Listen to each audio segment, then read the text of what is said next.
और विश्व पर्यावरण दिवस 2025 का आयोजन मुख्यमंत्री भजन लाल शर्मा ने सौगात दी है। वायु की गुणवत्ता के लिए 54 स्थानीय निकायों को 13.5 करोड़ की सौगात। राजस्थान के 7 शहरों में 7 नगर वनों की सौगात दी गई है। सीएम भजन लाल शर्मा ने बीड़ पापड़ लेपर्ड सफारी का शुभारंभ किया है। क्लाइमेट चेंज अडॉप्शन प्लान 2030 का एमओयू हुआ। विश्व पर्यावरण दिवस के मौके पर प्रथम विजेता नीरज गौतम को मुख्यमंत्री से पहला अवार्ड मिला। मुख्यमंत्री ने विश्व पर्यावरण दिवस के न्यूज लेटर का भी विमोचन किया। तो आज विश्व पर्यावरण दिवस के अवसर पर प्रदेश भर में कई सारे कार्यक्रमों का आयोजन हो रहा है। आरआईसी में राज्य स्तरीय कार्यक्रम का आयोजन किया गया है, जहां सीएम भजन लाल शर्मा की ओर से कई सौगातें भी दी गई। विश्व पर्यावरण दिवस के न्यूज लेटर का विमोचन मुख्यमंत्री ने किया। इसके अलावा वायु की गुणवत्ता के लिए 54 स्थानीय निकायों को 13.5 करोड़ की सौगात। राजस्थान के 7 शहरों में 7 नगर वनों की भी सौगात दी गई है।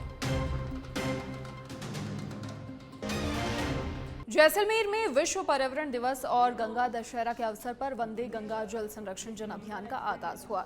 सरहदी जिले से देश भर को स्वच्छता और जल संरक्षण का संदेश देने की अनूठी पहल हुई। इस अभियान के तहत आज से 20 जून तक प्रदेश भर में जिला मुख्यालय, उपखंड से लेकर ग्राम पंचायत स्तर पर आयोजन किए जा रहे हैं। इसी कड़ी में आज श्रमदान, प्रभात फेरी और महिला कलश यात्रा जैसे विविध आयोजन किए गए।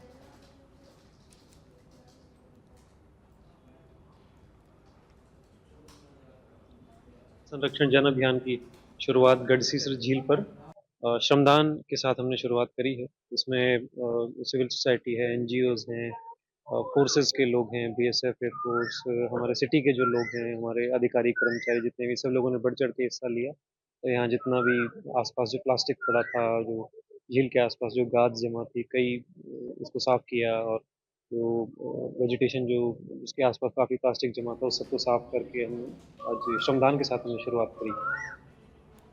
ब्यावर के विजयनगर में कृषि एग्रो व्यापारियों ने अपने प्रतिष्ठान बंद रखकर मंत्री किरोड़ी लाल मीणा की कार्रवाई का विरोध जताया।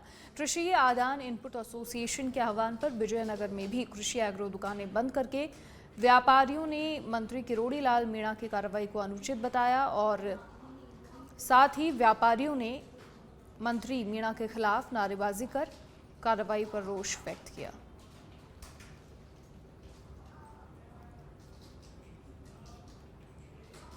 चित्तौड़गढ़ जिले में वंदे गंगा जल संरक्षण जन अभियान का आगाज हुआ। ये शुभारंभ प्रभारी मंत्री मंजू बागमार ने किया। आपको बता दें कि चित्तौड़ दुर्ग के फतेह तालाब में पूजन के साथ अभियान का शुभारंभ हुआ। वहीं दूसरी तरफ दुर्ग पर पुरातत्व विभाग के अधिकारी प्रेम शर्मा इस बड़े कार्यक्रम से नदारद रहे।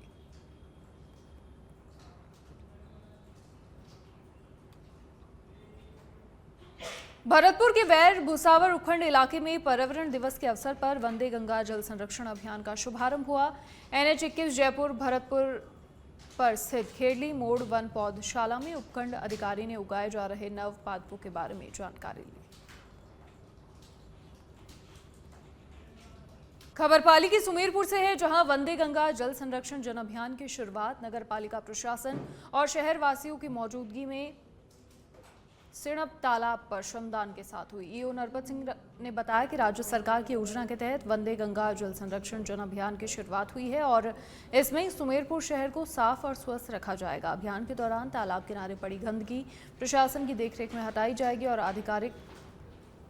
अधिकाधिक पौधारोपण होगा। इस मौके पर नगर पालिका पूर्व अध्यक्ष रमेश राखीजा, पूर्व उपाध्यक्ष चतुर्भुज शर्मा सहित एनसीसी की छात्राएं, नरेगा मजदूर और शहरवासी मौजूद रहे। वंदे गंगा जल संरक्षण जन अभियान जो राज्य सरकार की तरफ से 5 जून से 20 जून तक राज्य स्तरीय कार्यक्रम आयोजित किया जा रहा है, जिसमें आज नगर पालिका सुमेरपुर में जो सिणप तालाब है वहाँ पे श्रमदान कार्यक्रम और शपथ और संकल्प का कार्यक्रम आयोजित किया गया। समस्त हमारे शहर के तमाम जनप्रतिनिधिगण, विद्यालय के बालक बालिकाएं, नगर पालिका स्टाफ, स्वयं सहायता समूह और नगर पालिका के अन्य कर्मचारियों और अधिकारियों ने सहयोग किया। मैं नगर पालिका अधिशासी अधिकारी होने के नाते जयपुर में एसीबी मुख्यालय में विश्व पर्यावरण दिवस के अवसर पर भ्रष्टाचार निरोधक ब्यूरो ने वृक्षारोपण किया। कार्यक्रम का आयोजन महानिदेशक एसीबी डॉक्टर रवि प्रकाश मेहरा की अध्यक्षता में हुआ, जहां पर कर्मचारियों ने पौधों की नियमित देखभाल करने का भी संकल्प लिया।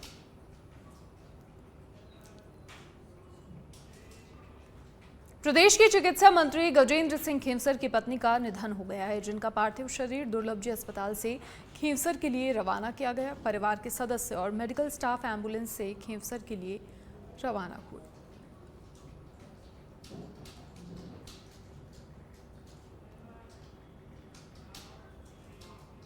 धौलपुर अभिभाषक संघ ने नवीन न्यायालय परिसर में अधिवक्ताओं के लिए चैम्बर्स न होने पर 1 दिवसीय सांकेतिक कार्य का बहिष्कार किया। संघर्ष समिति के अध्यक्ष रघुनाथ प्रसाद शर्मा ने बताया कि हमारे जरिए अधिवक्ताओं की मांग को लेकर 1 दिवसीय कार्य का बहिष्कार किया गया है। अधिवक्ताओं ने एक स्वर में संगठित होकर पुरजोर तरीके से अधिवक्ताओं के हित को ध्यान में रखते हुए चैम्बर्स के लिए संघर्ष समिति का गठन किया है।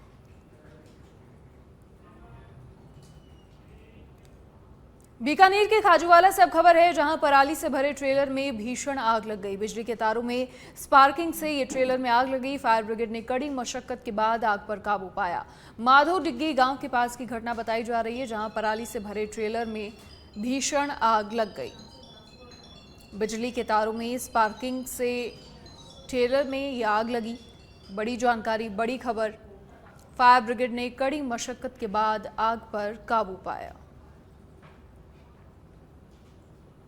माधो डिग्गी गांव के पास की घटना, जहां पराली से भरे ट्रेलर में ये आग लग गई। बीकानेर के खाजूवाला से।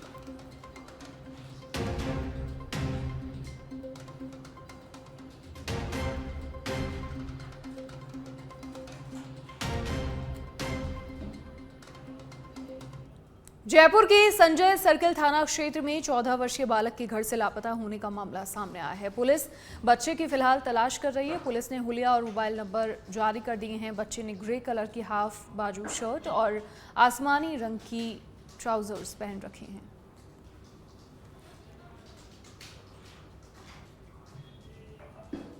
प्रतापगढ़ के धरियावद के रेनिया मंगरी पर लवकुश वाटिका का भव्य लोकार्पण हुआ। कार्यक्रम में प्रतापगढ़ जिला प्रभारी हरिओम मीणा, जिला कलेक्टर अंजलि राजौरिया, वन संरक्षक हरिकिशन सहित कई जनप्रतिनिधि और अधिकारी मौजूद रहे। लवकुश वाटिका में वरिष्ठ नागरिक आमजनों के लिए निःशुल्क तौर पर घूमने फिरने के लिए इंटरलॉक वॉल्स का रास्ता बनाया गया और साथ ही वाटिका के अंदर झूला, 40 फीट ऊंचा वॉच टावर, 4 दीवार के साथ मुख्य प्रवेश द्वार पर पर्यावरण संरक्षण को बढ़ावा देने के लिए दीवारों पर पेंटिंग हुई है।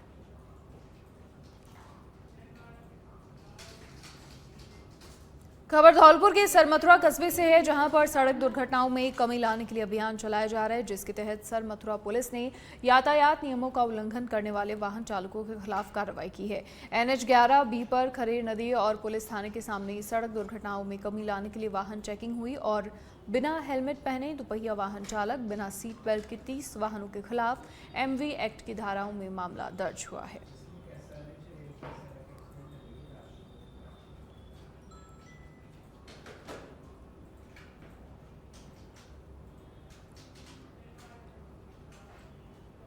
और भीलवाड़ा की मांडल से अब खबर है, जहां अवैध खदान के ढह जाने से 2 युवकों की मौत के मामले में अपडेट आपको बता दें। खदान में दबे दोनों मजदूरों के शवों को रेस्क्यू कर बाहर निकाला गया है। उदयलाल भील के शव को रात में, जबकि राजू जाट के शव को सुबह रेस्क्यू कर बाहर निकाला गया। करीब 18 घंटे की मशक्कत के बाद शव निकले। मौके पर पुलिस और प्रशासन के आला अधिकारी मौजूद रहे।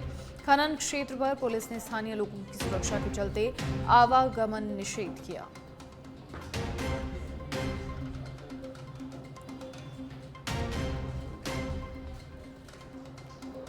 करीब 18 घंटे की मशक्कत रही और उसके बाद ये शव बाहर निकाले गए। भीलवाड़ा के मांडल से ये बड़ी खबर, बड़ी जानकारी। अवैध खदान ढह जाने से 2 युवकों की मौत का मामला। और सिरोही की रेवदर से अब खबर है, जहां 2 ट्रेलर के आमने सामने जबरदस्त भिड़ंत हो गई। हादसे में एक ट्रेलर चालक की मौत हो गई। मौके पर ही दर्दनाक मौत हुई। ट्रेलर में लोहे की चद्दर भरी होने से केबिन में फंसा था ट्रेलर चालक। सूचना के बाद मौके पर अनादरा पुलिस पहुंची। 2 ट्रेलर की आमने सामने जबरदस्त भिड़ंत हो गई। हादसे में एक ट्रेलर चालक की मौके पर ही दर्दनाक मौत हो गई। ट्रेलर में लोहे की चद्दर भरी होने के चलते बीच में फंसने से चालक की मौत। जैसे ही जानकारी मिली, अनादरा पुलिस भी मौके पर पहुंची।